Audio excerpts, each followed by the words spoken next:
पूर्णिमा के उपलक्ष्य में हर साल क्षत्रिय और समाज द्वारा अपनी सती माता जसमा जी के मंदिर में अन्नकूट महोत्सव संपन्न होता है। आप देख रहे हैं दृश्य पुरानी सब्जी मंडी खेरादीवाड़ा और पड़ा का दृश्य देख रहे हैं, जहां मंदिर है और क्या कुछ तैयारियां यहां पे चल रही है। उसके लिए बड़े भाई साहब श्याम जी के पास चलेंगे, उनसे जानेंगे कि आखिर क्या कुछ तैयारियाँ जो है अभी तक हो चुकी है। समाजजनों को राम राम, जय जसमा माता जी की।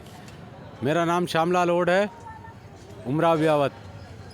हमारे यहाँ पे हर वर्ष की भांति इस वर्ष भी अन्नकूट महोत्सव जसमा माता का रखा गया है, जिसका पहले वीडियो में आपको बताया है कि भोजन बन रहा है, माता जी का मंदिर दिखा है। ये सब्जी मंडी है, यहाँ सब्जी मंडी की छत के ऊपर वो सामने पूरा हॉल है, वहाँ पे भोजन का कार्यक्रम रखा गया है, जो आप सभी सादर आमंत्रित हैं। तो धन्यवाद है बड़े भाई साहब श्याम जी का, जिन्होंने जानकारी दी कि पूरी तैयारी हो चुकी है। वहाँ सामने भोजन होगा उस तरफ। और चलिए अब बिना देर किए चलते हैं जहाँ पर हवन चालू हो चुका है, और हवन का दृश्य लेकर हम अगले दृश्य प्रसादी की तरफ बताएंगे। और देखिए मामा जी वहाँ विराजे हुए हैं। चलिए मामा जी के साथ ही हम चलेंगे, मामा जी बताएंगे और हम साथ साथ चलेंगे। जय हो और समाज कुलदेवी जसमा माता रानी की जय। देखिए बहुत ही शानदार गेट लगा हुआ है, सामने हमारे जसमा माता जी का मंदिर है उदयपुर। हर वर्ष की बात ही इस वर्ष भी बहुत ही शानदार अन्नकूट होने जा रहा है। देखिए आपको लिए चलते अंदर, माता जी का बहुत ही शानदार मंदिर है और बहुत ही यहाँ पे व्यवस्थित कार्यक्रम। शाम को बहुत ही बड़ा भव्य अन्नकूट होने वाला है। माता जी को हर वर्ष की बात ही इस बार भी अन्नकूट का भोग धराया जाएगा, क्योंकि हम देखते हैं हर मंदिर में, हर समाज में ऐसे ही अन्नकूट होता है। माता रानी को, देवी देवताओं को भोग धराया जाएगा तो आपकी सुनवाई करेंगे। और जैसे कि और समाज वर्षों पुराना बहुत ही इतिहास रहा है, जबकि काम धंधे भी नहीं होते थे, अपनी मजदूरी क्या करते थे, लेकिन आज और समाज भी सक्षम बना है। ये माता रानी की असीम कृपा है। सामने माता रानी विराजमान है, बहुत ही शानदार मंदिर यहाँ बना हुआ है। मैं तो पूरे राजस्थान ने, पूरे देशवासियों से निवेदन करता हूँ और समाज ने, और भी भाई जो भी इसको देखते हैं, एक बार माता रानी के दर्शन अवश्य करें। आप जो भी मनोकामनाएं यहाँ मांगेंगे, जो भी आपकी मन की भावनाएं यहाँ पे आप रखिए, माता जी अवश्य पूरी करते हैं। आज हम भी इस कंडीशन में यहाँ घूम रहे हैं, कुछ सक्षम हुए हैं, कुछ करने में पढ़े लिखे हैं, तो माता जी का आशीर्वाद है। माता रानी सभी पे आशीर्वाद बनाए रखें, यही मैं कामना करता हूँ। धन्यवाद।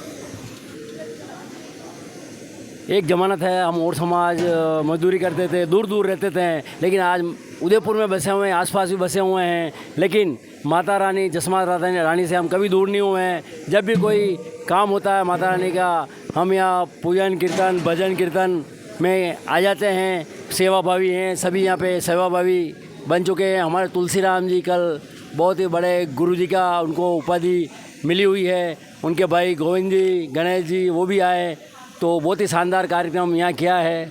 हर वर्ष की भांति इस वर्ष भी बहुत ही शानदार अन्नकूट की हवन की तैयारी भी चल रही है। देखिए सामने हमारे वैष्णव जी महाराज यहाँ के सेवक और नारायण जी महाराज भी विराजमान हैं। माता जी को भोग की तैयारी हो चुकी है, और भी आज समाज आ रहे हैं, उनके लिए भी बन रहा है।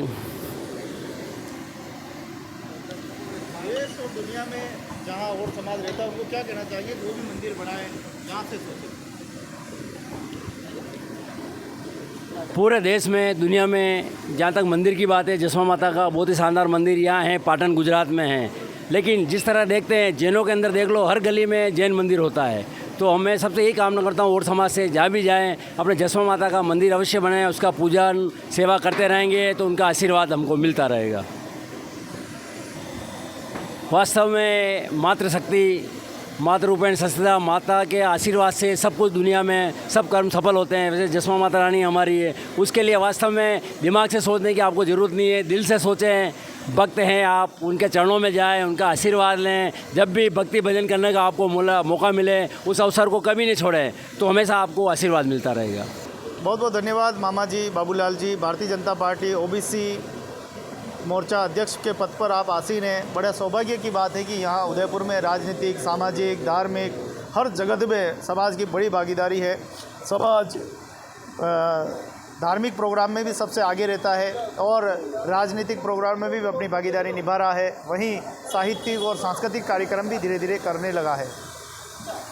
ये तस्वीरें हैं उदयपुर की, जो आपको बता रही है कि किस प्रकार से अपनी मातृशक्ति के प्रति आप सच्चे भावना से दिल से अगर सोचेंगे, अगर वास्तव में आप अपने दिल की बात मानेंगे और अपने मातृशक्ति के प्रति आप बिल्कुल पुत्र धर्म का कर्तव्य निभाएंगे, तो मेरा वो दिन दूर नहीं जब आप भी अपने विकास के पथ को छुएंगे, आपके अधूरे सपने पूरे होंगे।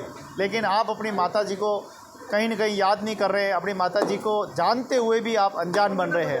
आप भागीरथ जी की पूजा करते हैं, आप सगर सम्राट की पूजा करते हैं, आप महादेव जी की पूजा करते, सभी देवी देवता, लेकिन जब हमारी अपनी ही सती जो कि इस समाज के लिए बलिदान हो गई, जो इस समाज में आकर इस समाज की शोभा बढ़ाई, ऐसी मातेश्वरी, जब ऐसी मातेश्वरी भूखी बैठी रहे, उनकी सेवा नहीं हो, तो सोचो मित्रों क्या हाल हो सकता है। ये समाज बंधुओं की जिम्मेदारी बनती है कि वो अपने माता के प्रति समर्पण भाव रखे और उनके मान सम्मान में इस प्रकार के आयोजन करे, समाज को बुलाए, भंडारा करे। तो आइए नतमस्तक होकर हम भी प्रणाम करें मातेश्वरी को। हम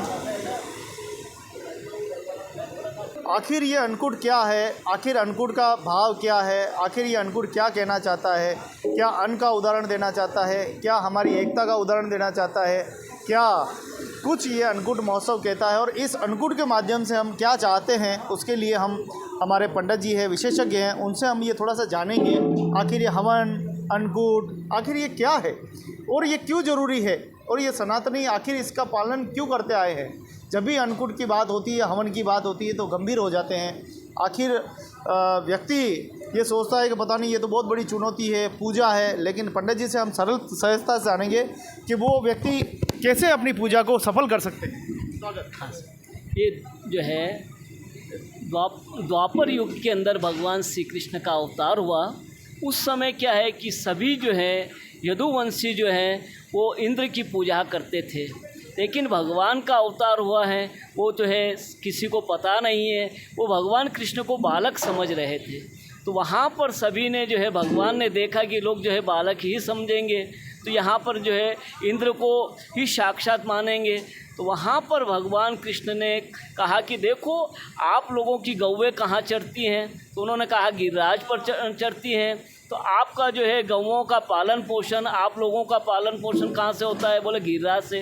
तो जो आपने आँखों के सामने जो दिखाई देता है उसकी पूजा नहीं करके जो अदृश्य हैं उनकी आप लोग पूजा करते। इंद्र आपको कभी दिखाई दिया है, इंद्र ने आकर के कभी आपकी सेवा किया है। तो आप जिनको जो सामने साक्षात है, जैसे हमारे जगदम्बा हैं, ये कुल देवी जगदम्बा है इन समाज की, तो ये आज जगदम्बा को हम भाव से जो समझेंगे कि भगवती क्या है, तो कि तुम्हें वो माता च पिता, पहले माता आती हैं उसके बाद पिता है। ऐसे ही भगवान कृष्ण ने जब देखा है कि ये सब लोग अज्ञानता के वश इंद्र को अहंकार हो गया है, इसके अहंकार को दूर करना है, तो वहाँ पर भगवान ने कहा कि हे पिताजी, आप जो है ना जो दिखाई नहीं दे रहा उसकी आप पूजा कर रहे हैं, आप ऐसा करें कि जो गिरिराज की पूजा करें। तो वहाँ पर जो है नंद बाबा ने कहा लाला कहीं ऐसा तो नहीं कि इंद्र नाराज हो जाएगा और हमारे सभी ग्वाल बाल जो है द्वार इनको सबको जो है कहीं जो है कष्ट तो नहीं होगा। भगवान ने कहा आप महाभेष्ट चिंता नहीं करें, क्योंकि भावो विदते देवा, जहाँ हमारी भावना शुद्ध होगी तो वहाँ पर जो है ना रक्षा करने वाला कौन होता है, परमात्मा होता है। आप उसकी चिंता नहीं करें। तो भगवान के कहने पर वहाँ पर ग्वाल बालों ने भी देखा है कि हमारी जो है ना जो है चल करके और भगवान से तृणावत नाम के राक्षस से हमारा जो है रक्षा किया है। इसी प्रकार पुतना आई तो पुतना से भी हमारी रक्षा करी है, शक्तासुर आया तो शक्तासुर से हमारी रक्षा करी है, धेनुकासुर आया धेनुकासुर से हमारी रक्षा करी है। तो भगवान कृष्ण हमारी रक्षा क्यों नहीं करेगा। ग्वाल वालों ने कहा बाबा हम तो कन्हैया की बात ही मानेंगे और हम तो जो है और वहाँ पर गिरिराज की पूजा करेंगे। सभी ने वहाँ पर 56 प्रकार के व्यंजन बनाए। ये आज अन्नकूट का उत्सव जो हम लोग मनाते हैं ना, वो उसी समय जो है द्वापर युग के अंदर भगवान कृष्ण ने ही इसका जो है और ये प्रचलन किया है और हम लोग उसी भावों वितते हम भावना से जो है ना उस कार्य को करके और भगवान को, तो वहाँ पर 56 प्रकार का व्यंजन ले करके सभी अपने अपने छकड़ों में भर करके और भगवान कृष्ण और बलराम जी महाराज की जय जयकार करते हुए और गिरिराज पर्वत पर चले जाते हैं। वहाँ पर भगवान जो है ना सभी ने भोग लगाया। अब उस समय जो है ना इंद्र को बड़ा क्रोध आया। इंद्र ने देखा कि एक बालक के कारण मेरी जो है ना पूजा अर्चना, तो वहाँ पर भगवान उसने जो है चल करके हाथी की सूंड के बराबर जो है वर्षा शुरू कर दिया। उस समय भगवान सब ग्वाल बालों ने कहा कन्हैया हमारी रक्षा करो रक्षा। तो भगवान ने वहाँ पर कहा माँ भ्रष्ट चिंता नहीं करो, आप लोग सब अपना नेत्र बंद करें। भगवान ने उस समय जो है गिरिराज को देखते देखते चिट्टी उंगली पर जो है ना उस नख के ऊपर भगवान ने गिरिराज को धारण किया। तो यहाँ पर एक प्रश्न होता है मेरे भाई बहनों कि जैसे ये जो है ना भगवान ने चिट्टी उंगली के नख पर ही गिरिराज क्यों उठाया? चाहते तो भगवान अंगूठे पर भी तो उठा सकते थे, इस पर भी, इस उंगली पर भी उठा सकते थे, मध्यिका में भी उठा सकते थे, अनामिका में भी उठा सकते, लेकिन कनिष्ठा की जो है ना और नख के ऊपर ही भगवान ने गिरिराज को क्यों उठाया? तो देखिए ये तो जो है ना किसी शास्त्र में नहीं है, लेकिन मैं अपनी बुद्धि से जो है ना इसके विषय में आप लोगों को बतलाता हूँ। एक बार इन उंगलियों में झगड़ा हुआ। ये अंगूठा बोला कि नहीं मैं सबसे बड़ा हूँ, तो ये बोली कि नहीं आप कैसे बड़े हो सकते हैं? बोले मैं राजा महाराजाओं के सबके मस्तक पर मैं तिलक करता हूँ, इसलिए जो है ना मैं बड़ा हूँ। कोई ज़्यादा गड़बड़ करता तो मैं अंगूठा बताता हूँ, सब एक तरफ हो जाते हैं। इतने में बोले कि नहीं नहीं मैं सबसे बड़ी हूँ। बोले कैसे बड़ी हो? कि बोले मैं जो है ना ऋषियों की पूजा में काम आती हूँ। अब अंगूठा बोले कि मैं सबसे बड़ा हूँ, तर्जनी बोले कि नहीं नहीं मैं सबसे बड़ी हूँ। इतने में मध्यिका जो है ना ये बोली कि नहीं नहीं मैं दिखने में भी बड़ी हूँ और पितरों की सेवा में भी मैं ही काम आती हूँ। अब अंगूठा बोले मैं बड़ा हूँ, ये तर्जनी बोली मैं बड़ी, मध्यमा बोलती कि मैं बड़ी हूँ। इतने में अनामिका जो है बोले कि नहीं नहीं मैं सबसे बड़ी हूँ। क्यों? कि मैं शास्त्र की पूजा, ऋषियों की पूजा, देवताओं की पूजा और ब्राह्मणों की पूजा सब में मैं ही काम आती हूँ। अब ये सब बोले कि मैं सबसे बड़े। कनिष्ठा उंगली बोली जो है ना वो रोती रोती बोले कि मैं तो किसी काम की नहीं। ये रोती रोती भगवान के पास, कृष्ण के पास गई। भगवान कृष्ण का महाभ्रष्ट चिंता नहीं करो, एक समय ऐसा आएगा मैं सबसे ऊंचा तुमको उठाऊंगा। तो आज भगवान ने गिरिराज को उठा करके सभी ग्वाल बालों का और सबकी रक्षा किया। इसीलिए भगवान गिरिराज को ही जो है ना हम अन्नकूट का भोग लगाते हैं। ऐसे हमारे यहाँ पर इन समाज के माता रानी जो है जसमा माता, ये भगवती कौन है? कुल देवी है और कुल की रक्षा करने वाली यही देवी है। इसलिए हमको कुल की देवी का बराबर पूजा करना। कहते ना कि भाई जो है कि कुल की पूजा नहीं होती है ना तो उसको बड़ा कष्ट होता है। ये सती माता है, यही कुल देवी है। इसी को सती माता भी कहते हैं, कुल देवी भी हैं। हमारे लिए जो है ना समाज के लिए यही सबसे हैं। इसलिए कुल देवता की पूजा करके आज ये समाज बड़ा आनंद के साथ भगवती को भोग लगा रहे हैं। मैं भी बड़ा प्रसन्न हूँ और इस समय मुझे भी आज कम से कम 10-12 साल से जो है भगवती की सेवा में यज्ञ करने का अवसर मिलता है। बोलिए जगदम्बा मैया की। बहुत ही सुंदर विचार पंडित जी का, बहुत बहुत धन्यवाद। इसी प्रकार हमारे माता रानी के चरणों में पधारते रहें, ऐसे ही सेवाएं देते रहें और इसी प्रकार से ये धर्म और पुण्य की ज्योति जलती रहे।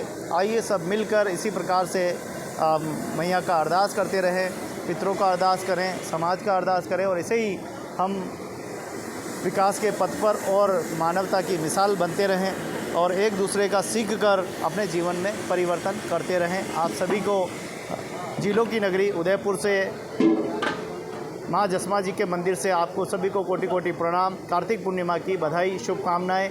इसी प्रकार से मातेश्वरी की पूजा करते रहें। आपका बहुत बहुत धन्यवाद।